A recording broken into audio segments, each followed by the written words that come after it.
우리 좌우 옆에 분들과 함께 축복하는 시간을 갖기로 합니다. 사랑하는 자여 내 영혼이 잘된 같이 우리 두 번 부르면서 서로 축복하는 시간을 갖겠습니다.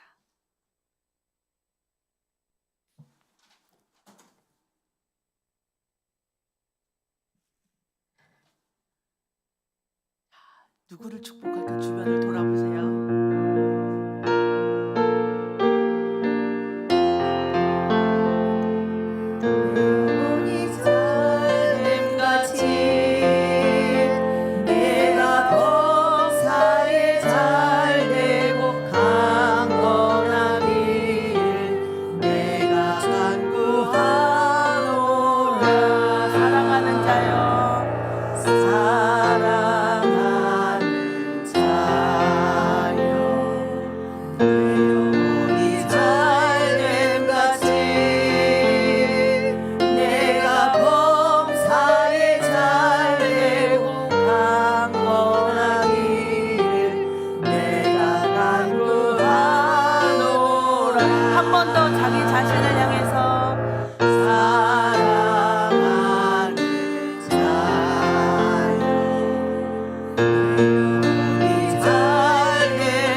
영혼이 잘 되기를 소원합시다. 오늘 감사는 감사로 기적을 낳는 삶이라는 제목으로 신명기 말씀을 본문으로 해서 하나님 은혜를 나누길 원합니다. 오늘이 추수감사주일이에요. 그죠? 근데 보통 추수감사주일 하면 한 해를 돌아보면서 지금까지 여기까지 인도하신 하나님의 은혜에 대해서 정말 우리가 진심으로 감사하기도 합니다. 한편으로는 저는 이런 얘기를 드리고 싶어요. 오늘 이 예배를 통해서 우리가 오늘 이 예배를 하나님 앞에 드리는 이 시간으로 말미암아 앞날에도 감사가 넘쳐나는 그러한 날들이 우리에게 허락되기를 감사를 씨앗으로 심는 그런 오늘 추수감사주일 예배가 되기를 소원합니다. 감사는 지나온 일들, 내게 벌어진 일들, 내게 놓여진 일들 등등 그런 것들에 감사하기도 하지만 앞으로 일어날 일들에 대해서, 앞으로 다가올 일들에 대해서도 믿음으로 감사할 수 있습니다. 우리 설립자 목사님께서 늘 강조하셨던 것이 믿음으로 바라보고 믿음으로 사진 찍고 믿음으로 감사하라. 항상 그렇게 말씀하셨어요. 그럼 믿음으로 사진 찍는다는 게 무엇일까요? 그게 다른 말로 바라봄의 법칙이에요. 그래서 목사님이 설교 때 말씀해 주시기를 어떠한 아가씨가 너무 결혼을 오랫동안 사람들이 소개를 해줘도 잘 안 되는 거예요. 인연을 못 만나는 거예요. 그래서 목사님께 기도 제목을 내놓았대요. 목사님, 제가 언제까지 결혼할 수 있도록 기도해 주세요. 그래서 목사님 말씀은 어떤 사람을 만나고 싶으냐? 좋은 사람이요. 그 좋은 사람이 어떤 거냐? 괜찮은 사람이요. 그 괜찮은 사람이 어떤 거냐? 뭐 훌륭한 사람이요. 그 훌륭한 게 뭐냐? 좋은 거, 괜찮은 거, 훌륭한 거. 그러면 돈 많은 거요? 아니면 뭐 지위가 있는 거요? 뭐죠? 하고 오히려 목사님께 반문했대요. 그래서 목사님이 그러니까 응답을 못 받지. 그러면서 예를 들어서 아주 구체적으로 기도를 해라. 외모는 어떻고, 인격은 어떻고, 직업은 어떻고, 그 사람의 됨됨이는 어떻고 등등 이러한 부분들을 구체적으로, 예를 들어서 키는 어느 정도에, 몸무게는 어느 정도에, 생긴 거는 어떤 거에, 쌍꺼풀이 있는 거, 쌍꺼풀이 없는 거, 배가 나온 거, 안 나온 거, 머리가 까진 거, 안 까진 거, 뭐 등등 그런 것들을 구체적으로 기도를 하고, 또 사람이 성격이 급한 사람, 아니면 천천히 느린 사람, 아니면 매사에 긍정적인 사람, 아니면 매사에 진취적인 사람 등등등 그런 것들을 구체적으로 기도를 해라. 그런데 그렇게 기도해도 더디 응답받는 이유는 하나다. 너하고 안 맞는 완전히 다른 사람을 기도를 하면 하나님이 너에 대한 형질을 아는데 그 사람을 주겠느냐. 네게 맞는 사람을 구해야 된다. 그러면 너부터 알아야 된다. 그런 얘기를 하셨다고 해요. 그래서 예를 들면 여러분, 자기는 너무너무 급한 사람인데 하나님 자기가 급하니까 느릿느릿한 사람을 주세요. 그러면 자기가 좀 급한 것이 덜할 줄 알고 그렇게 해서 느릿느릿한 사람을 예를 들어서 만났다면 그 가정에 평화가 임할까요? 맨날 목소리가 단밖으로 넘어갈 수 있어요. 예를 들어서 본인은 음식을 맛있는 걸 먹는 걸 좋아해요. 그러다 보니까 맛있는 음식 먹는 거에 돈이 너무 들어가는 거예요. 그래서 음식을 별로 좋아하지 않는 사람을 만나면 둘이 쓰는 것보다 한 사람만 쓰면 낫겠다. 이래갖고 짝꿍은 별로 먹는 거 밝히지 않는 사람 주세요 하고 그렇게 해서 만났다면 그 사람 입장에서는 너는 왜 이렇게 먹는 데 돈을 쓰냐고 얼마나 타박을 하겠어요. 그러니 또 그 가정에 날마다 기쁨이 넘치겠냐고요. 목사님께서 내가 누구인지, 나에게 맞는 사람이 어떤 사람인지 그런 것들을 구별하면서 쭉 기도 제목을 적어봐라. 그리고 맨 마지막에 그리고 하나님 이 모든 것들이 내 짝꿍하고 안 맞으면 이런 것들을 기준으로 제게 맞는 사람을 주세요. 하고 그렇게 기도를 하라고 시키셨대요. 그러고 수개월이 지나고 또 수개월이 지나고 목사님께 주례를 해달라고 청첩장을 들고 찾아왔더라는 거예요. 근데 내용은 본인이 정말 가르쳐 주신 대로 키는 얼마, 몸무게는 얼마 이런 부분들로 실제로 그런 사람을 만났노라 하면서 데리고 왔다라는 거예요. 그게 바로 바라봄의 법칙, 또 다른 말로 믿음의 사진 찍기. 믿음으로 되어진 것들을 바라보면서 하나님 이렇게 되어지게 해주실 것에 감사합니다. 그리고 설령 그렇지 않더라도 하나님 제가 바라는 것들을 아시지 않습니까? 그게 맞는 것으로 주실 것에 감사합니다. 마치 아브라함은 하나님께 아들을 드리기로 작정하고 하나님께서 원하시는 것이 그것이라면 내가 기꺼이 순종하리 하고 갔을 때 아브라함은 하나님 앞에 바라봄의 법칙으로 하나님 이것으로 말미암아 하나님께서 영광 받으시고 우리 가운데 은혜를 내려주세요라는 소원이 있었을 거예요. 그런 믿음의 사진 찍기를 했을 거예요. 그런 하나님의 은혜는 주변에 번제물을 예배해 놓으셨던 그런 은혜가 있는 거예요. 우리가 때로는 우리의 기도 제목을 구하다 보면 내가 원하는 것만 생각하게 돼요. 내가 원하는 것만 생각한다는 건 제가 자주 하는 말 중에 있잖아요. 백화점 가서 마네킹에 입은 옷 다 예뻐 보여요. 문제는 내 몸매가 마네킹이 아니라는 거죠. 백화점에 가서 연예인들이 모델로 있는 화장품들 봐봐요. 다 예뻐 보여요. 문제는 내가 연예인이 아니라는 거예요. 그러니 그런 부분들에 있어서 우리가 하나님께 기도를 하면서도 정욕으로 구한 기도는 받지 못한다고 되어 있어요. 그러나 그럼에도 불구하고 야베스가 하나님께 드린 복에 대한 기도. 하나님 나는 그냥 복만 받아서는 안 돼요. 왜? 내가 저 사람들보다 주변에 있는 사람들보다 너무 뒤처져 있고 너무나 처량하고 너무나 초췌하고 어려운데 그냥 복만 주시지 말고 복에 복을 주셔야 내가 조금이라도 비슷해지지 않겠습니까? 하나님 내가 누군가를 다스리고 누군가를 정복하고 누군가를 호령하면서 살고자 하는 것이 아니고 내 삶이 너무나 처참하고 초췌해서 복에 복을 받아 일반적인 삶을 살기를 소원하오니 복에 복을 더하시고 나의 지경을 넓혀달라고 기도했을 때 하나님이 그 야베스의 기도를 응답해 주셨어요.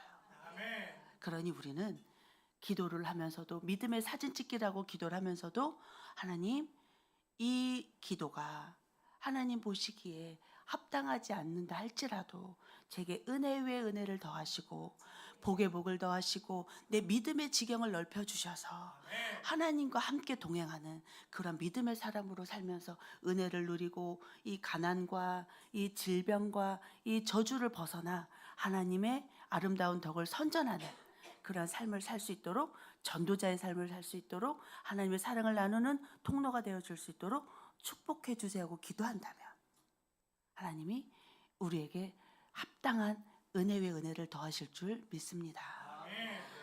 오늘 저는 감사는 과거를 은혜로 해석하는 믿음이다.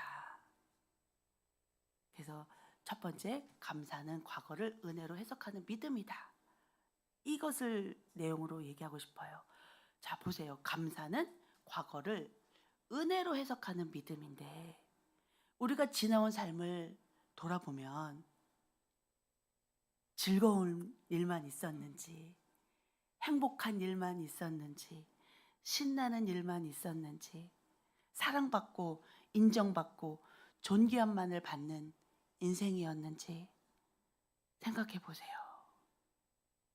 그런 사람이 과연, 그런 꽃길만 걸은 사람이 과연 몇이나 있었을까요? 만약에 그런 사람이 있다면 그 사람의 주변 사람들은 맨날 눈물을 흘렸을 거예요. 왜? 자기중심적으로 사는 사람이었을 테니까요. 그러나 인생들은 아무리 대통령이라고 해도 근심이 없는 사람이 없어요. 대통령이 되기까지의 슬픈 과거가 없는 사람도 없어요. 그런데 감사는 우리가 하나님 앞에 내 삶을 돌아보면서 하나님, 지금까지 살아온 인생이 기쁘지만도 않고 신나지만도 않았지만 그럼에도 불구하고 하나님이 내가 알든 모르든 내가 깨닫든 못 깨닫든 하나님의 힘으로 여기까지 올 수 있었던 것에 감사합니다. 그렇게 고백을 하면서 과거를, 슬픈 과거, 힘들었던 과거, 뭔가 이용만 당했고 아니면 뭔가 배신만 당했고 아니면 뭔가 힘들기만 했던 그런 과거를 돌아볼 때 왜 하나님이 그런 시간을 내게 허락했을까를 생각한다면 돌아보면 우리를 만들어가는 시간이었다. 하나님이 원하시는, 하나님이 우리에게 복을 주시기 위해서 복받는 그릇으로, 하나님 주신 은혜를 감당할 수 있는 그릇으로 만들어가는 시간이었다.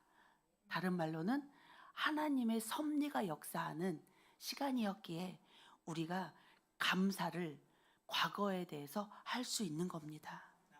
나의 힘이 아닌 하나님의 힘으로 내가 여기까지 올 수 있었고, 그리고 그 지나온 시간들에 하나님의 섭리로 내가 그때 죽었을 수도 있고, 그때 다쳤을 수도 있고, 그때 타락할 수도 있고, 그때 완전히 뭔가가 관계가 다 끊어질 수도 있는데, 그러나 지금 이 시간까지 온 것은 하나님의 은혜요, 하나님의 도우심이 있었구나.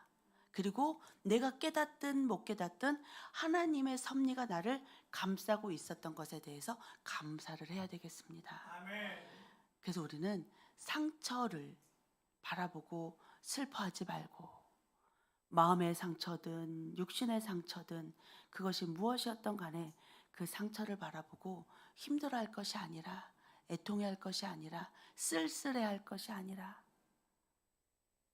그 과거를 하나님의 섭리로 우리가 바라보면서 하나님은 이 시간들을 나에게 왜 허락하셨을까? 하나님, 그 시간들을 통해 지금의 내가 있을 수 있고 앞으로도 그 시간들이 내 삶의 영양분이 될 줄 믿습니다. 라는 고백을 드려야 되겠습니다. 신명기 8장 2절 말씀을 보면 함께 합독하시겠습니다. 내 하나님 야훼께서 이 40년 동안 내게 광야길을 걷게 하신 것을 기억하라. 이는 너를 낮추시며 너를 시험하사 내 마음이 어떠한지 그 명령을 지키는지 지키지 않는지 알려 하심이라. 네, 본문 말씀 계속 띄워놔 주세요. 너의 하나님 야훼께서 이 40년 동안, 이 40년에 무슨 일이 있었어요? 광야를 계속 뺑뺑이 도는 거예요. 사실 이스라엘을 가보지를 못했어요. 여러분 가보신 분들 계시겠지만 저 광야라는 그곳을 40년을 안 가본 곳을 40년 동안 돈다? 절대로 아니래요. 그렇게 40년 동안 안 가본 곳을 돌을 만큼의 그러한 넓이의 땅이 아니랍니다. 돌고 돌고 또 도는 거예요. 그러면 우리 이거 언제 왔던 길 아닌가? 이것도 혹시 지난번에 왔던 길 아닌가? 우리 예를 들어서 우리가 이 단체로 버스를 타고 어디를 간다고 합시다. 그랬을 때 내비게이션이 계속 반복을 하거나 아니면 갑자기 그 내비게이션이 분명히 저 앞에 강인데 강으로 가라고 자꾸 내비게이션이 깜빡깜빡 거리는 거예요. 그러면 강으로 버스 타고 들어갈 일이 있겠어요? 없죠. 그러나 계속 내비게이션이 엉뚱한 곳으로 인도를 한다면 우리 안에 한 명, 두 명, 세 명, 네 명 마음에 조바심 나는 사람들이 있을 거예요. 아니 뭐야? 아, 왜 내비게이션이 왜 이래?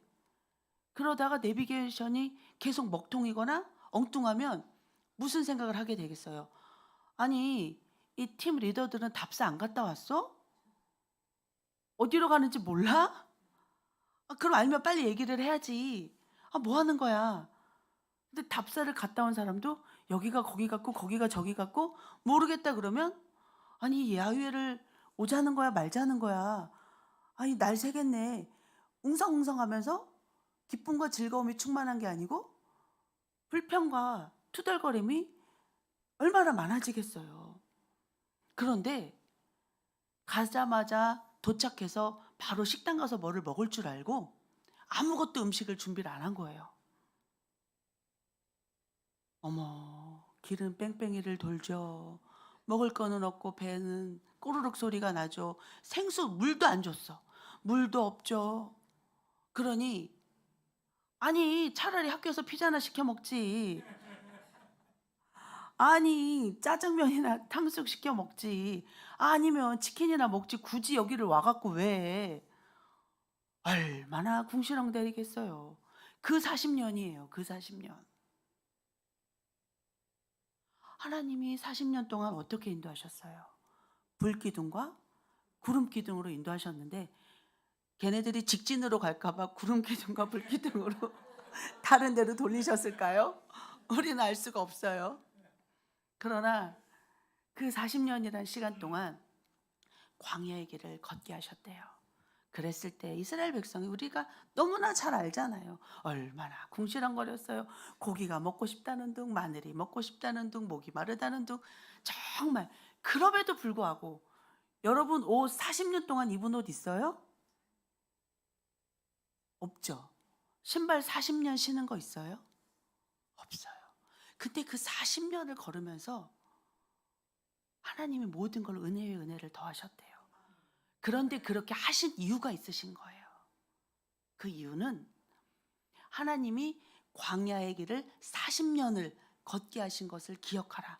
여러분 우리가 버스 타고 걷는 건 고사하고 버스 타고 40년을 돌았다고 생각을 해봐요. 하루 이틀이지 여행도 40년을.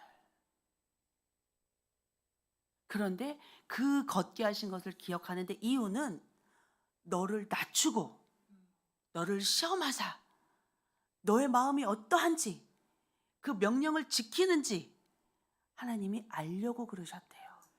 아니 하나님이 우리 마음을 몰라서 그러실까요? 아셔요. 하나님 우리를 너무나 잘 아세요. 머리카락 우리가 우리 머리카락 몇 돌인지 모르잖아요. 몇 카락인지 모르잖아요. 하나님 우리 머리카락까지 다 헤아린 바 되셨다 했는데 우리 마음이 어떠한지를 알려 하셨다는 말이 무슨 뜻일까요? 나 자신조차도 내가 그걸 스스로 알게 하는 거예요. 우리 스스로도. 그래서 그 하나님께서 우리에게 원하신 건 첫째가 낮추는 거예요. 낮추는 거. 교만한 마음을 낮추는 거. 사람 앞에 높아진 걸 낮추는 거. 하나님 앞에 높아진 걸 낮추는 거. 그럼 어떻게 돼요? 결론은 내가 주인이 아니라 진정한 주인이 누구신가를 깨닫는 삶. 그것을 위해서 우리를 낮추는 거예요.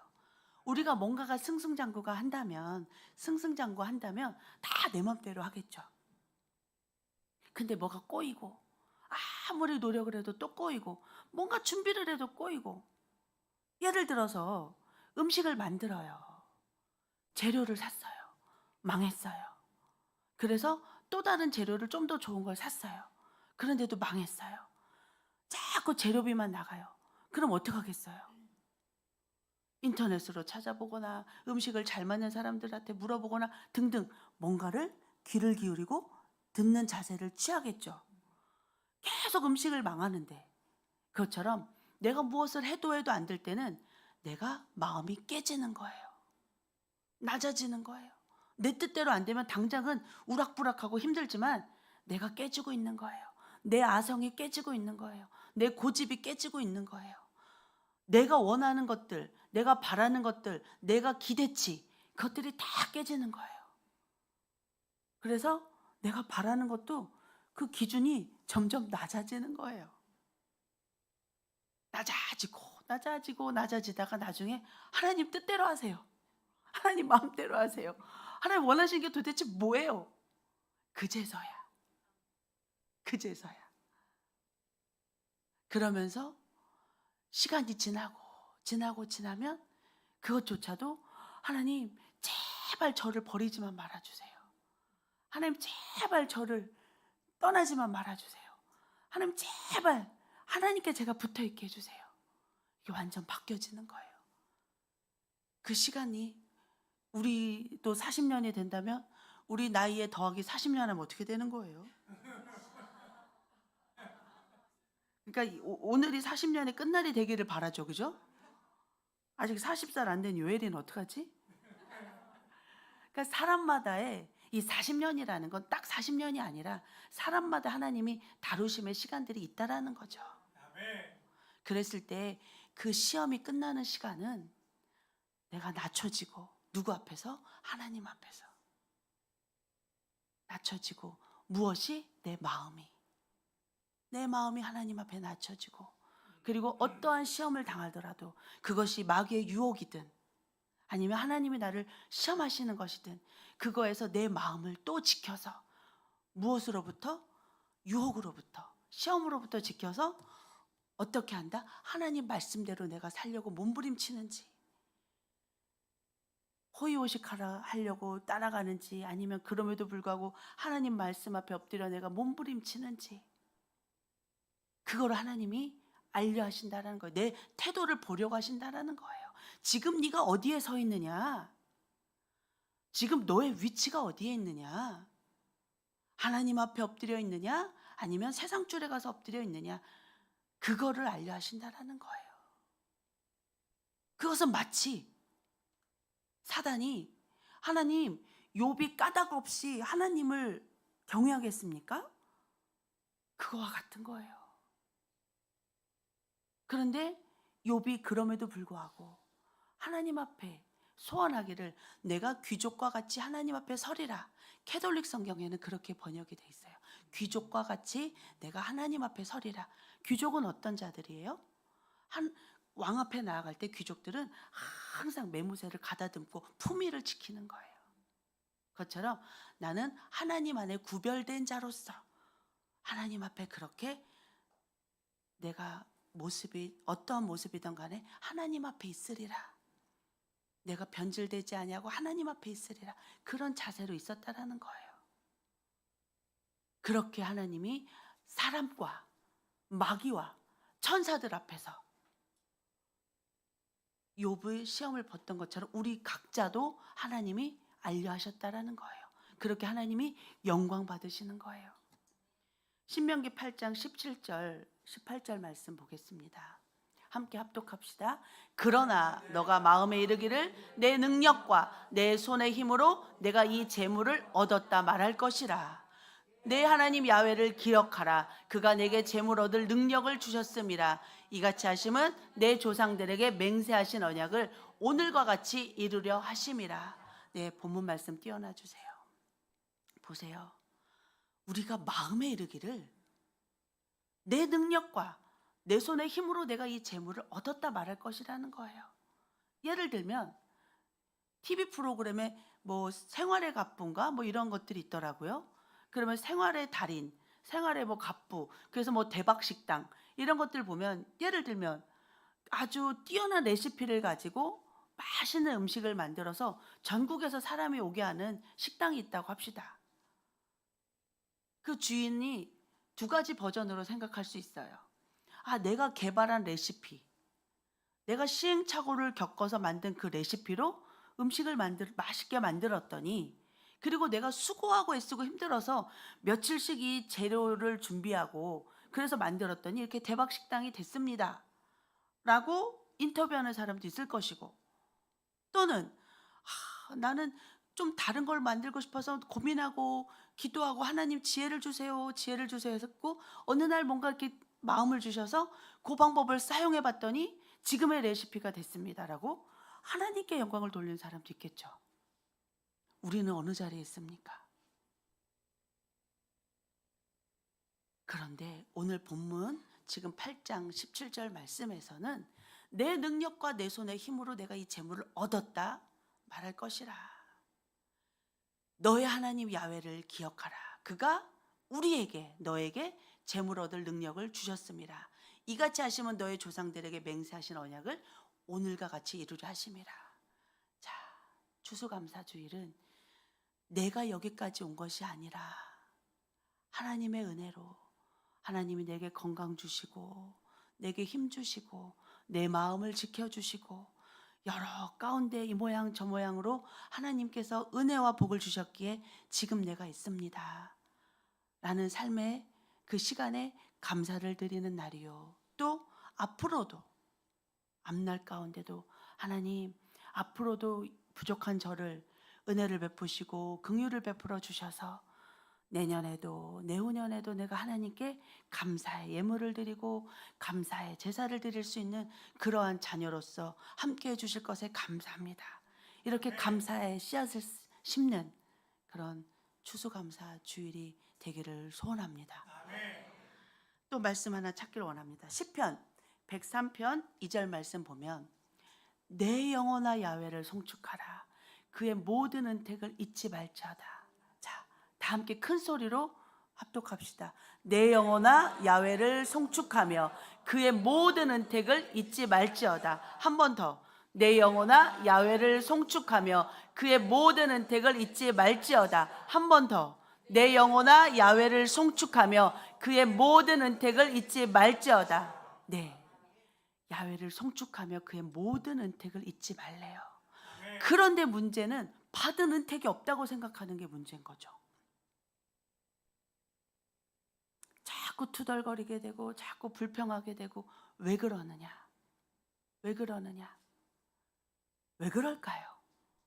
바로 기대치 때문에 그래요. 기대치, 비교. 왜 저 사람은 저런데 나는 이래요? 왜 저 사람은 저런데 나는 이래요? 나는 더 많이, 또 더 많이 그런 것들에 어떠한 점을 찍어 놓고 그것에 대해서 비교하다 보니까 감사할 수가 없는 거예요. 그리고 더 많이 사랑받고 싶고 더 많이 인정받고 싶고 더 많이 높임받고 싶고 더 많이 갖고 싶고 내 이웃의 것을 탐하지 말라고 그랬는데 자꾸 이웃의 것을 탐하게 돼요. 그러니 은택이라고 생각되는 게 없는 거예요. 하나님 좀 더 많이 주세요. 하나님 왜 내게는 응답을 안 해주세요? 광야에서 40년 동안을 거품을 빼는 시간이었어요. 애굽에 있으면서 애굽 사람들이 사는 모습도 봤을 것이고, 그럼 이스라엘 사람들은 어떤 것을 기준점으로 봤을까요? 바로 애굽의 왕, 애굽의 왕과 애굽의 귀족들이 사는 모습들을 봤단 말이죠. 그리고 애굽에 있는 신전도 봤단 말이에요. 어마어마하잖아요. 저도 안 가봤는데 영화로 보고 사진으로 보면 어마어마하더라고요. 그러니까 어마어마해. 그런데 예를 들면 여러분 1000평짜리 집이 있다고 합시다. 근데 내 집은 10평도 안 돼. 아니 뭐 5평도 안 돼. 그러면 나는 이미 1000평을 봐버렸어. 그러면 내 기준점, 복 받는 기준은 어디가 될까요? 1000평이 되는 거예요. 더군다나 내가 1000평집에서 거기서 뭐 식모를 했어. 아니면 집사를 했어요. 뭐를 했다고 합시다. 그 집에서 살았던 거죠. 낮 시간에 일을 하면서. 그러면 나름대로 거기 화장실도 썼을 것이고 거기 주방도 썼을 것이고 그렇다고 합시다. 그럼 나는 이미 거기에 주방 가전제품이든 생활기기든 뭐 등등 많은 것들을 거기서 내 거는 아니어도 누렸어요. 봤어요. 그럼 눈높이가 어떻게 됐어요? 1000평까지 올라간 거예요. 근데 5평에 만족함이 있을까요? 없을까요? 그럼 나는 어디까지 받아야 돼? 1000평을 바라보고 기도하는 거예요. 그러니 은택이 하나도 없다고 생각이 되는 거죠. 그런데 지금 당장 1000평을 받았다고 합시다. 유지 관리할 돈이 없는데 그거 받아서 어떡할 거야? 팔아야지. 500평만 팔아. 좋아. 500평을 팔으려고 하는데 그게 팔다 보면 꼭 이상한 사기꾼들이 붙어요.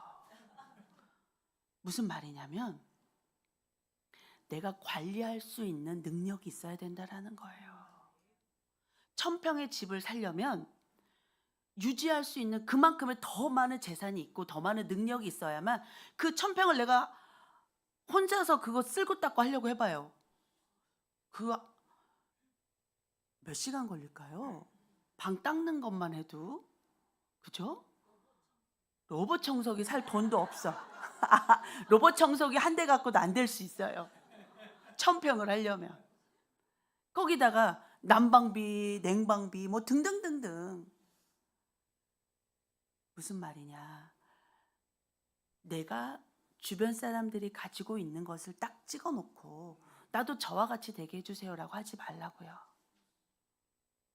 지금까지 인도해 주신 하나님께 감사하고 앞으로도 하나님이 나를 만드신, 나를 통해서 영광 받으실 것이 무엇인 거에 초점을 맞춰야 돼요.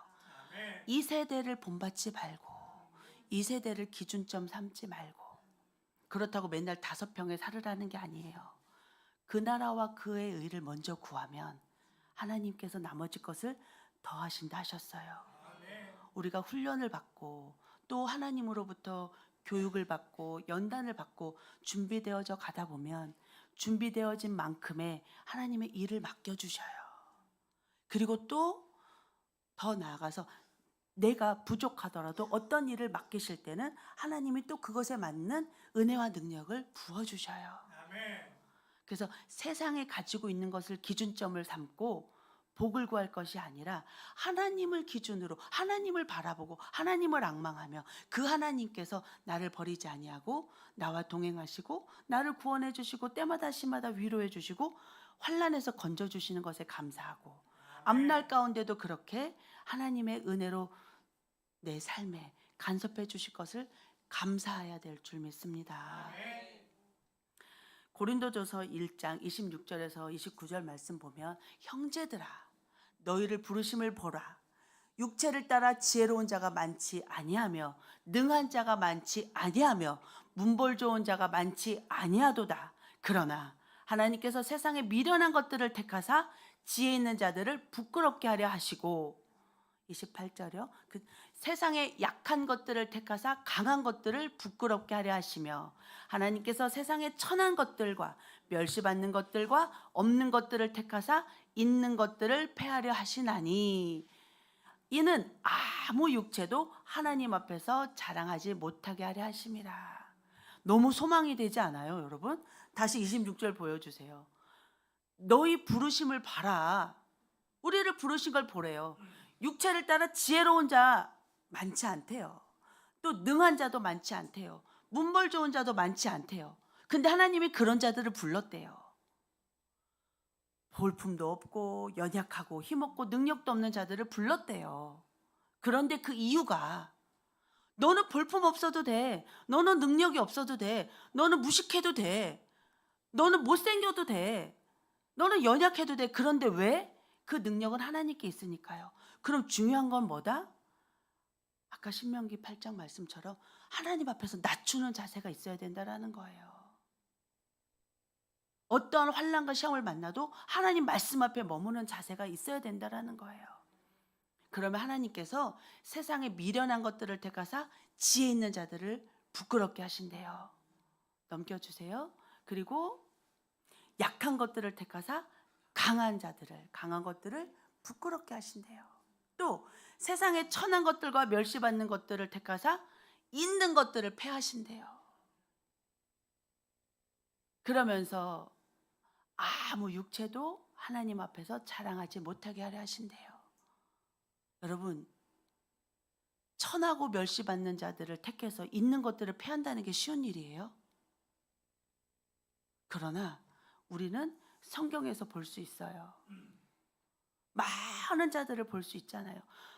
다니엘의 친구들도 어찌 보면 포로로 끌려온 친구들인데, 그러나 하나님이 함께 하시니 오히려 건져내시잖아요. 그 위기에서도.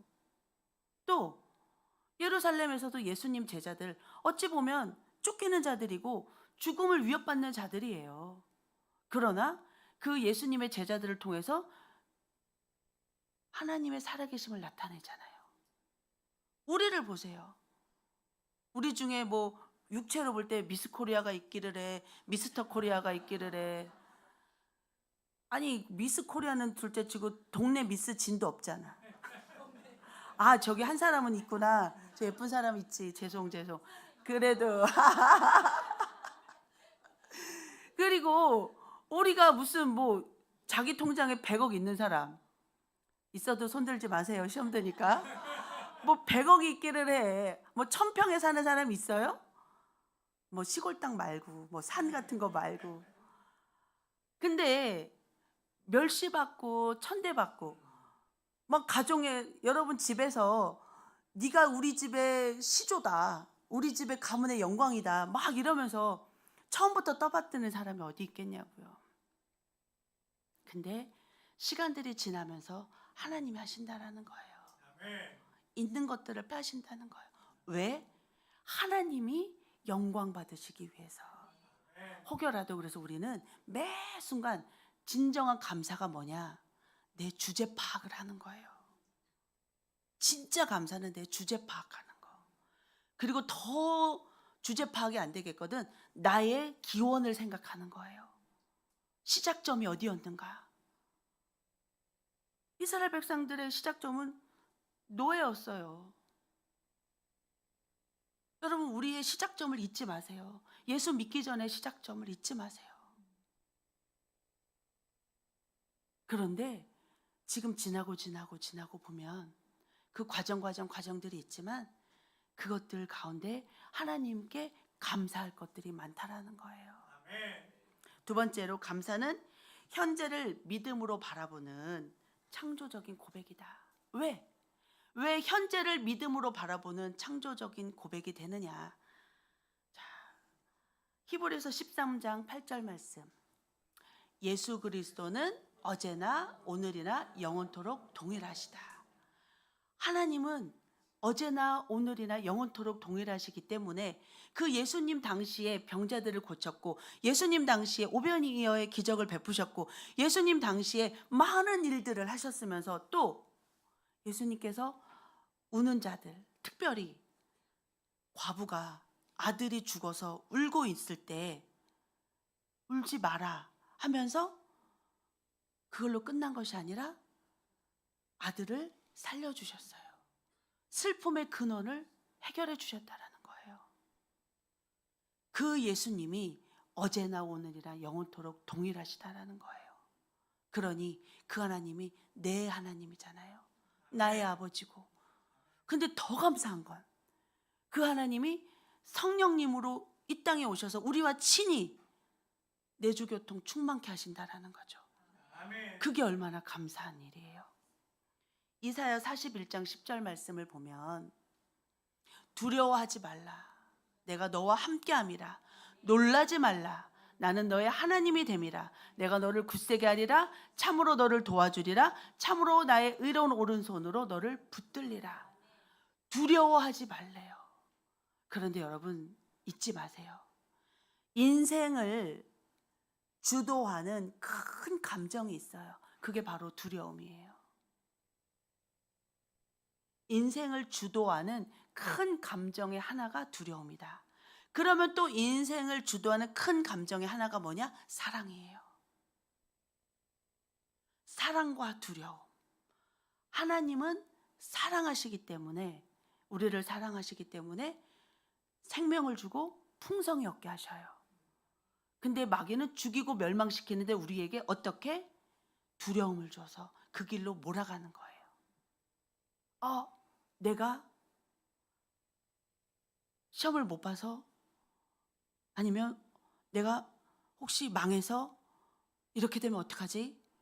혹시 저 사람이 동업자가 나를 배신하고 돈을 훔쳐가면 어떡하지? 혹시 저 사람이 어떡하지? 어떡하지? 이런 자꾸 염려와 근심, 그 두려움, 그러한 것들이 들어오면요, 꿈도 그렇게 꿔요. 뭔가 쫓기는 꿈을 꾼다거나, 아니면은, 왜? 꿈이라는 것은 때로는 하나님이 주시는 꿈 말고 사람이 무의식 세계에서 나타나는 꿈도 있거든요. 나의 감정이 그 꿈에 영향을 줘요. 그렇다면 여러분은 또다시 우리는 어떻게 해야 되느냐? 어떻게 창조적인 고백을 하느냐? 믿음으로 하나님, 과거에 있었던 일, 지금까지도 나에게 은혜를 주셨던 하나님께서 지금의 이 시련도, 지금의 이 문제도 합력하여 선을 이루게 해주실 줄 믿습니다. 그런 창조적인 고백을 하는 거예요. 그러면 어떠한 일들이 일어나느냐? 창세기에 흑암 중에, 혼돈 중에 하나님의 신이 수면 위에 운행하셨다고 되어 있어요. 그러면 그랬을 때 하나님께서 빛이 있으라 했을 때 빛이 있는 거죠. 말씀으로 모든 것들을 만드신 하나님이에요. 근데 우리를 무엇과 같은 형상으로 만들었어요? 하나님의 형상과 같은 존재로 만들었어요. 그리고 웃기는 얘기지만 여러분, 아주 대박집 사장님이 비법 레시피가 있어서 그게 간장이 비법이 대박이다. 그러면 우리가 예를 들어서 그 간장 씨앗, 간장 씨를 갖다가 우리가 간장을 만들면 그게 그 맛을 낸단 말이에요. 그런데 하물며 우리가 하나님의 형상으로 지음바도 되은 데다가 우리에게 뭐를 불어넣어 주셨어요? 누구의 생기를? 하나님의 생기를, 하나님의 숨을 우리에게 불어넣어 주신 거예요. 그렇기 때문에 인생은 항상 뭔가를 갈망하게 돼요. 왜? 하나님을 그리워하는 거예요. 하나님을 앙망하는 거예요. 근데 그걸 모르는 자들은 계속 뭔가를 추구하는 거예요. 그래서 우리가 항상 나의 근원이 어디에 있다? 하나님께 있다라는 걸 의식해야 돼요. 그러니 두려움은 누구에게 속한 거다? 마귀에게 속한 거다. 왜? 나는 어디에 속한 자이기 때문에? 하나님께 속한 자이기 때문에. 그래서 항상 내 마음에 하나님 주신 사랑으로 내 마음에 평안한가? 당장 어려움이 있죠. 환난이 있고 문제가 있는데 그럼에도 불구하고 두려워하지 말라. 내가 너와 함께함이니라. 이 말씀 우리가 믿는 거예요. 하나님의 약속이니까. 놀라지 말라. 내가 너의 하나님이 됨이라. 내가 너를 굳세게 하리라. 참으로 너를 도와주리라. 참으로 나의 의로운 오른손으로 너를 붙들리라. 강하고 담대하게 하신다는 거예요. 사람이 주눅들면요, 사람이 위축되면요, 할 수 있는 것도 못해요. 그리고 엉뚱한 짓을 하게 돼요. 버벅거리고 나중에는 뭔가 타협을 하게 돼요. 쉬운 거를 찾게 돼요. 그거는 마귀의 길로 가는 거예요. 넓은 길로 가는 거예요. 그러니 잊지 마세요. 흑암 중에, 혼돈 중에 하나님이 수면 위에 운행하셔서 천지를 창조하셨는데 이 지구만 생각하지 말라고요, 여러분. 하나님이 지구만 만들었다라가 아니잖아. 천지를 창조하셨는데. 우리가 우주를 가본 사람이 없잖아요. 그죠? 근데 그 영화를 보면 우주를 나간 영화들이 많잖아요. 은하계를 보는 그런 부분들도 있잖아요. 그걸 다 하나님이 만드셨대요. 그러한 부분들이 은하계가 얼마나 많은데, 은하계가 하나만 존재하는 것도 아니란 말이에요. 그런데 우리가 그냥 간단하게 지구 같은 행성이 1000억 개가 있다고 합시다. 1000억 개. 얘네들이 돌아요. 그러면 돌다가 어느 날 어디서 부딪힐 줄 어떻게 알겠어요? 근데 지금까지 아니잖아요. 하나님이 그렇게 만드신 전능하신 전지하신 하나님이시란 말이에요. 그 하나님께서 우리 안에 함께하고 계신다는 거에 대해서 우리는 감사하면서 그런 입술의 고백으로 미리 창조적인 감사의 고백을 해야 될 줄 믿습니다. 욥기 42장 10절 말씀 봅니다. 욥이 그의 친구들을 위하여 기도할 때 야훼께서 욥의 공경을 돌이키시고 야훼께서 욥에게 이전 모든 소유보다 갑절이라 주신지라. 자, 말씀 띄워놔 주세요. 아주 중요한 본문 말씀이에요. 오늘 복 받기 싫은 사람 아무도 없어요. 그런데 이왕이면 더블로 받을 사람 하면 다 손들죠. 그죠? 그냥 복 받을 사람 아멘 하세요. 더블로 복 받을 사람 아멘 하세요. 아멘 아멘이야. 더블로 아멘 아멘. 그런데 더블로 아멘 아멘 했는데 더블로 복 받는 비결이 저기에 있어요. 욥이 그 친구들을 위해서 기도할 때 야훼께서 욥의 공경을 돌이키셨대요. 아무 끝까지 것 중보기도 하면 되지. 이게 아니잖아요. 여러분 욥이 그 친구들하고 관계가 어땠어요? 그냥 안 좋은 정도가 아니에요. 욥이 잘 나갈 때 친구들은 한마디도 욥에게 아무 말도 못했던 친구들이에요. 그냥 욥에게 와서 같이 밥 먹고 욥 비유를 마치고 욥에게 그 알랑방구 끼고 그냥 그래 네가 대장해 우리는 그냥 부하할게. 약간 각과 을의 관계였어요. 욥이 그 정도로 위치가 있는 사람이었어요. 그런데 욥이 이제 망해도 그냥 망한 게 아니야. 완전 망했어. 근데 완전 망한 것도 아니고 완전 남들이 볼 때는 쟤는 저주를 받았어 할 정도로 재산 다 잃죠. 자녀들 다 죽죠. 부인 떠나갔죠. 자기는 병들었죠. 아무것도 없는 거야. 근데 그때 왔을 때 친구들이 뭐라 그래요? 네가 이렇게 된 게 이유가 있어. 너 그냥 이런 일이 사람한테 그냥 일어날 줄 알아? 그것도 이게 몇십 년을 두고 일어난 일이 아니잖아요. 그러면 너 이거는 벼락 맞은 거야. 벼락도 따따따블로 맞은 거야. 그러니 이게 이유가 있지. 너는 분명히 숨겨진 죄가 있을 거야. 그러니 빨리 회개해. 나한테 말해봐. 내가 같이 기도해 줄게. 그러니 욥이 말하니까 아니 그거 말고 너 더 있을 것 같아. 더 말해봐. 더 깊은 얘기를 해봐. 계속 욥의 친구들이 얘기를 하는 거예요. 그런데 욥이 그의 친구들을 위해서 전심으로 기도를 했대요. 그 기도가 그냥 나올까요? 용서를 한 거예요. 어떻게 용서를 했어요? 하나님 앞에 엎드린 거예요. 하나님, 내가 저들을 용서합니다가 아니에요. 하나님, 내가 지금까지 살아오면서 하나님 앞에 죄를 지었습니다. 내가 마음이 높아졌고 나의 생각이 높아졌고 나의 모든 것들이 높아져서 하나님 앞에 교만하고 거만했습니다. 만약에 내가 아무것도 아니었더라면 저들이 무슨 말을 한들 내가 상처받을 일이 없는 거예요. 맞아, 나는 그런 무지랭이야. 맞아, 나는 그런 지렁이 같아. 맞아, 나는 그런 거렁뱅이 같아. 맞아, 나는 그렇지만 지금 돈은 있지만 내 마음은 썩었어. 맞아, 나는 그래. 오히려 더 엎드릴 수 있어요. 분한 마음이 드는 건 멋이 어쩌고 어째? 나는 그게 아니라는 거죠. 근데 그 고백을 욥이 하나님 앞에 하는 거예요. 내가 귀로만 듣던 하나님을 이제는 눈으로 배웁니다 하면서 내가 내 기원을 내 주제 파악을 합니다라는 뜻이에요. 나의 형질은 뭐예요? 흙이에요. 흙이야. 아무것도 아닌 개털도 아닌 먼지, 흙. 근데 그것을 빚어서 하나님의 생기를 넣어서 사람으로 만들어 주셨는데, 내가 하나님 앞에 뭐나 된 줄 알았던 하나님, 내가 하나님 앞에 엎드립니다.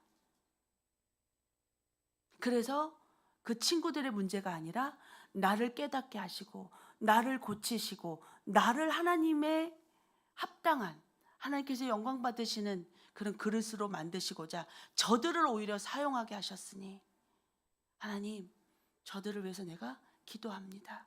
오히려 내가 저들에게 죄를 지었습니다. 저들이 그런 채찍으로, 그런 도구로 쓰이도록 하나님, 내가 그렇게 만들었습니다. 저를 용서하시고 그들을 축복해 주소서. 그 기도를 하는 거예요. 그렇게 기도할 때 야훼께서 욥의 곤경을 돌이키시고 야훼께서 욥에게 이전 소유보다 더 값줄로 주셨대요. 그러니 너를 낮추고 시험하사 마침내 내게 복을 주려 하심이라는 거예요. 근데 그 안에 뭐가 있어요? 우리를 시험하시는 거예요. 네가 하나님의 말씀을 지키는지 안 지키는지. 그래서 항상 우리의 문제의 근원은 뭐예요? 마음이에요. 우리의 마음이 전쟁터인 거예요. 내 마음.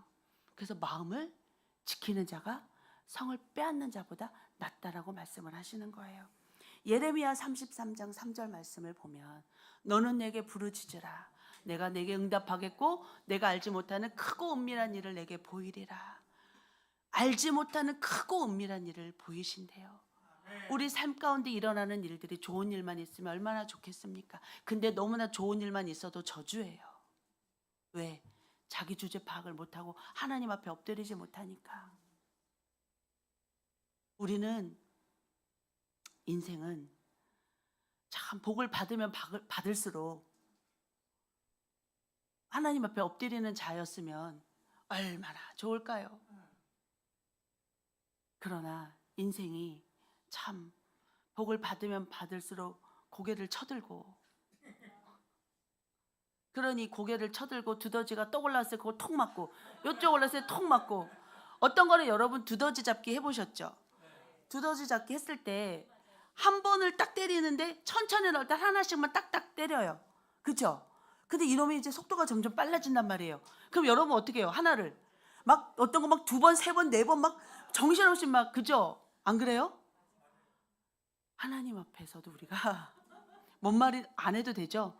한 번 딱 맞았을 때 깨달아야 되는데 사방에서 터질 때 주여. 그러나 아비가 사랑하는 아들을 징계함 같이 하나님이 우리를 징계하신대요. 왜? 사랑하시기 때문에. 그리고 또, 그런데 마귀도 이것도 같이 꼽사리를 껴서 그래요. 하나님도 우리를 테스트하지만 마귀도 우리를 템테이션, 유혹합니다. 자꾸 건드립니다. 자꾸 찔러댑니다. 욥에게 테스트했던 것처럼, 욥을 시험 들게 했던 것처럼, 너 이래도 안 타락할 거야? 너 이래도 변질 안 될 거야? 너 이래도 그럴 거야? 아니면 어떤 때는 좋은 걸로 꼬셨다가 어떤 때는 두려움으로 협박했다가. 여러분, 그거는 다 이 세상의 주관자가 어둠이기 때문에, 마귀이기 때문에 그래요. 그러나 종국에는 우리 하나님이 백보자 심판으로 우리 예수님이 나타나실 때, 재림하실 때 우리는 다 하나님 앞에서 심판을 받게 되어 있습니다. 그날이 반드시 오기에 우리는 두렵고 떨리는 마음으로, 때로는 힘들다 할지라도 하나님 앞에서 견뎌내야 될 줄 믿습니다. 그랬을 때 부르짖는 거예요. 하나님, 알지 못하는 크고 비밀한 은밀한 일을 알려주세요.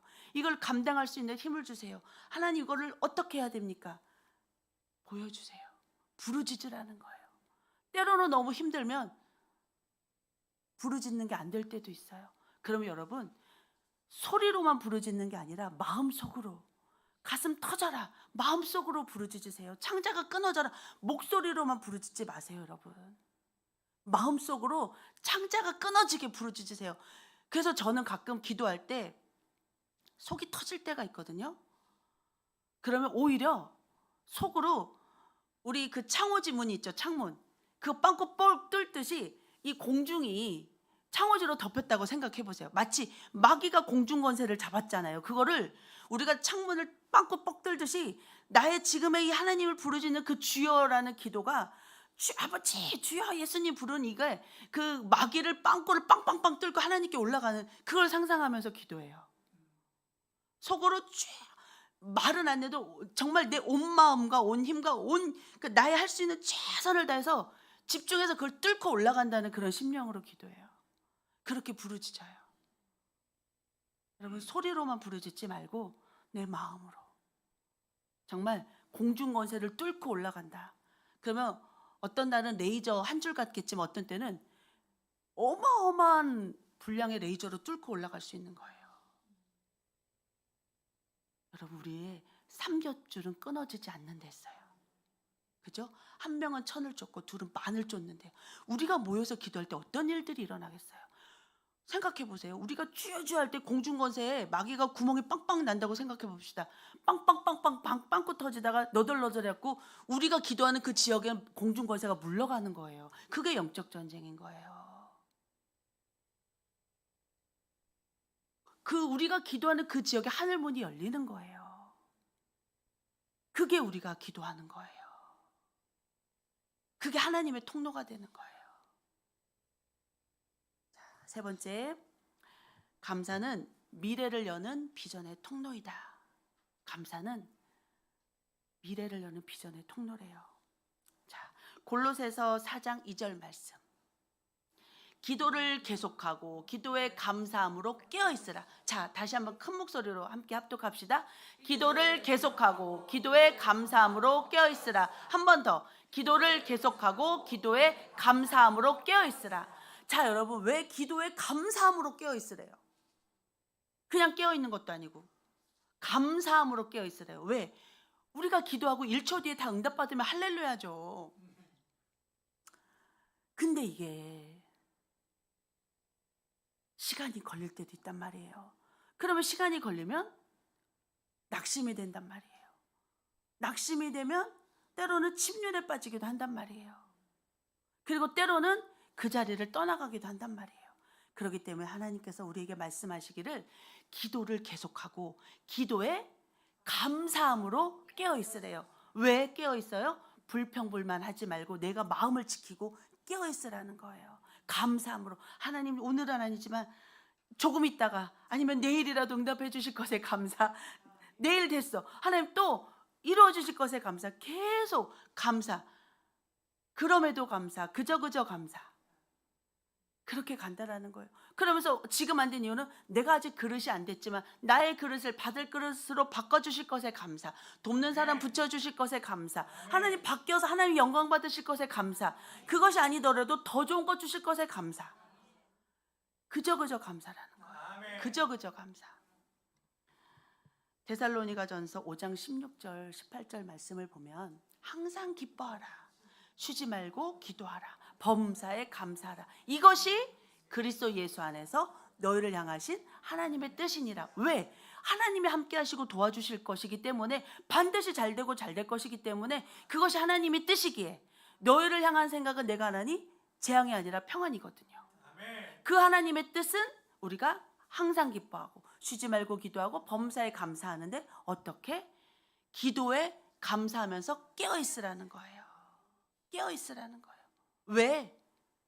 마귀가 우는 사자와 같이 삼킬 자를 찾고 다니는 거예요.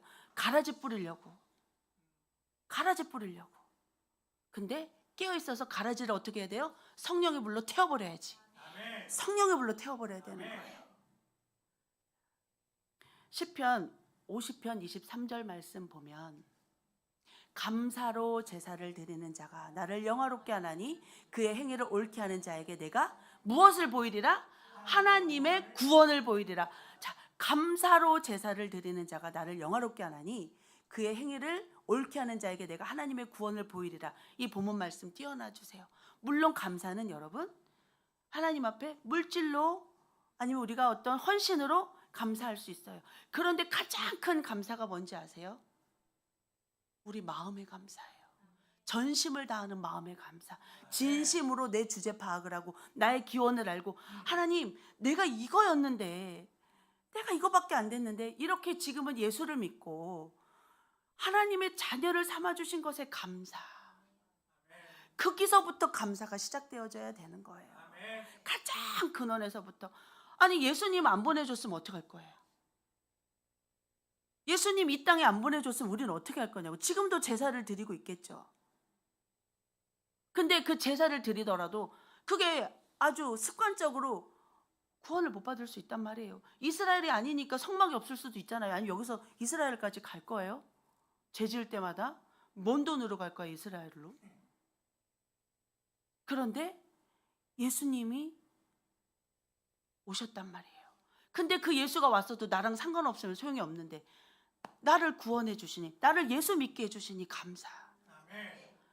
그렇게 감사로 제사를 드리는 자가. 그래서 오늘 아침에 눈 떠서도 감사, 오늘 하루도 숨쉬게 해주시니 감사, 오늘도 이것 이래서 감사, 저래서 감사, 모든 것에 감사.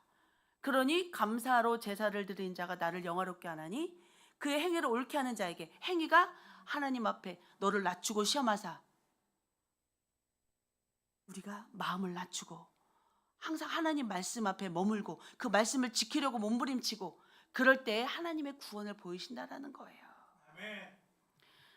시편 34편 1절로 8절 말씀 보면 내가 야훼를 항상 송축하며 내 입술로 항상 주를 찬양하리이다. 내 영혼이 야훼를 자랑하리니 곤고한 자들이 이를 듣고 기뻐하리로다. 그래서 항상 찬송한대요. 항상. 그러면서 잠시만 그래서 야훼가 광대하시다.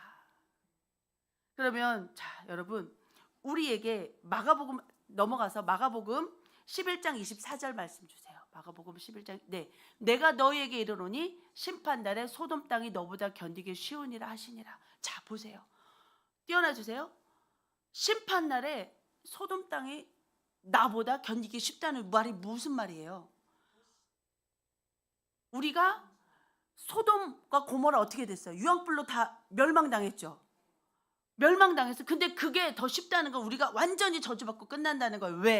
왜? 마음이 죄를 짓고 하나님을 떠나가면. 마음이 죄를 짓고 하나님을 떠나가고 하나님을 부인하는 거예요. 아, 나 이제 예수 안 믿어. 아, 나 하나님 기도할 필요 없어. 아, 이제 기도 안 해. 아, 이제 나 교회 안 나가. 아, 나 이제 더 이상 뭐 안 해. 여러분, 그러면 소돔 땅이 너보다 견디기 쉽다라는 거예요. 그러니 내가 원하는 게 더디 이루어진다고 해서 하나님이 안 계신 게 아니에요. 자, 시편 34편 1절로 8절 말씀 보여주세요. 시편. 나와 함께 야훼를 광대하시다 하며 함께 그의 이름을 높이세. 내가 야훼께 간구하매 내게 응답하시고 내 모든 두려움에서 나를 건지셨도다. 두려움에서 나를 건지셨대요. 5절 말씀. 그들이 주를 앙망하고 광채를 내었으니 그들의 얼굴은 부끄럽지 아니하리로다. 왜? 하나님이 구원해 주셨으니까. 그리고 6절에 이 곤고한 자가 부르짖음에 야훼께서 들으시고 그의 모든 환난에서 구원하셨도다. 야훼의 천사가 주를 경외하는 자를 둘러 진치고 그들을 건지시는도다. 너희는 야훼의 선하심을 맛보할지어다. 그에게 피하는 자는 복이 있도다. 지금 말씀 띄어놔 주세요. 7절. 야훼의 천사가 주를 경외하는 자를 둘러 진치고 그들을 건지시는도다. 하나님의 천사가 우리 모두를 둘러 진치기를 소원합니다. 그러려면 어떻게 해야 돼요? 우리가 사람을 두려워하는 것이 아니라 하나님을 두려워해야 되는 거예요. 하나님을 경외해야 되는 거예요. 그러면 하나님의 천사가 우리를 둘러 진치고 우리를 지켜주신대요. 자, 감사는 미래를 바꾸는 씨앗입니다. 그래서 늘 설립자 목사님이 그런 말씀을 하셨어요. 왕대밭에 왕대 난다. 그러니 너희들도 큰 믿음을 가져라. 그런 말씀을 하셨거든요. 자, 여러분 우리도 믿음을 갖되 큰 믿음을 가져야 되는데 이때 큰 믿음 하면 뭔가 1000평, 10,000평 이런 큰 믿음이 아니라 내 마음의 그릇이 큰 그릇이 되어져야 되는 거예요. 그러려면 어떻게 해야 돼요? 연약한 자의 약점을 담당할 수 있는 마음의 힘이 있어야 되는 거예요. 그러기 위해서는 내 힘으로 된다 안 된다? 안 된다. 그러니 어떻게 해야 돼요? 성령님을 의지해야죠. 그래서 오늘도 성령님께 감사, 내일도 감사, 앞으로도 계속 감사. 성령님께 계속 감사하면서 하나님 내가 이 모양인데도 나를 떠나지 아니하고 돌봐주시니 감사합니다. 하나님 이므로 이런 일에 있어서 내게 은혜 주시고 인도해 주실 것에 감사합니다. 계속 성령님께 감사하면서 성령님께 아뢰면서 성령님을 의지하고 동행하는 우리 모두가 되시기를 예수님의 이름으로 축복합니다. 기도하고자 합니다. 오늘 말씀을 생각하면서 오늘 본문 말씀을 보면 5절 말씀에 오늘 신명기 26장 5절 말씀에 너는 또 너의 하나님 야훼 앞에 아뢰기를 내 조상은 방랑하는 아람 사람으로서 애굽에 내려가 거기에서 소수로 거류하였더니 거기에서 크고 강하고 번성한 민족이 되었는데 라고 되어 있어요. 5절 말씀이에요. 5절 말씀. 네. 자, 방랑하는 아람 사람이었는데 어떻게 됐대요? 강하고 번성한, 그것도 어떻게 크고 강하고 번성한 민족이 되었대요. 그 방랑하는 아람 사람은 누구를 말하는 거냐면 야곱을 말하는 거예요. 야곱이 애굽으로 내려갔을 때는 가족이었어요. 70명. 그런데 나중에는 어떻게 됐어요? 출애굽할 때 됐을 때는 60만 명, 남자들 60만 명이라고 그랬어요. 그러면 남자 60만 명은 여자나 어린이나 어른들은 계수를 안 했거든. 남자 60만 명에 곱하기 4만 해도 얼마야? 부인 있겠고 애를 한 명만 낳진 않았을 거 아니에요. 그래도 뭐 어쨌든 이래저래 치면은 최소 200만 명은 넘는 거예요. 70명이 애굽에 내려와서 출애굽할 때 200만 명, 240만 명, 몇백만 명이 된 거예요. 어마어마한 거예요. 그렇게 방랑은 어떤 존재냐? 위협받고 쫓겨다니고 그런 힘든 그런 방랑하는 아람 사람이 크고 번성한 강한 민족이 되었대요. 그렇게 하시는 하나님이에요. 그러니 우리도 그런데 그 민족이 그냥 됐냐고. 40년 광야를 걸었던 것을 기억하면서 그거 핵심은 낮추고 시험하셨던 거다. 우리가 오늘도 기도할 때 하나님 내 마음을 만져주세요. 내 마음을 만져주세요. 내 마음을 지켜주세요. 내 마음이 하나님께 속한 마음이 되어지도록 하나님 내 마음을 깨트려 주세요. 하나님 받으시는 마음이 되도록 성령님 나를 도와주세요. 주여 삼창 부르고 기도합니다. 그 방언기도 원로 목사님 방언기도 한 거 그거 들고 기도하겠습니다.